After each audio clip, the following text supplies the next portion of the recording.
आंधी ये कीलें घुसेड़ी हुई हैं दीवारों के अंदर पहले, यस और नो? यस, कपड़े डालने के लिए। कपड़े डालने के अलावा मैं बात कर रहा हूँ आमिलों वाली कीलें। नहीं, नहीं, और कोई तार-तूर तो नहीं बांधी हुई? नहीं। ठीक है। और इस तरह की चीज़ नहीं है, तो फिर आप लोगों ने हिसार बाँधा है? पहले मैं हमारे हिसार की बात नहीं कर रहा, किसी और हिसार की बात कर रहा हूँ।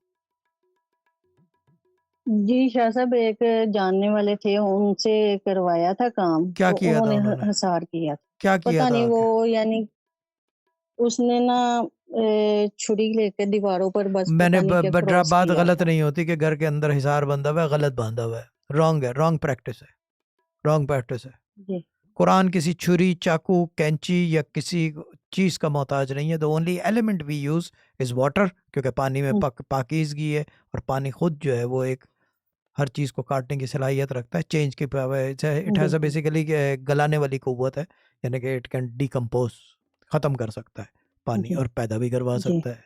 ये एलिमेंट है ना, ये जी। चीज़ है। तो हिसार बाँधना पड़ेगा, बात गलत नहीं है मेरी, तो ना करें ये। अगर इस तरह की छुरी चाकू के कोई प्रैक्टिस करवाए, बोल भाई बड़ी मेहरबानी, मैं कुरान पढ़ के ही मदद लूँगा अल्लाह ताला से। ये सब ना करो।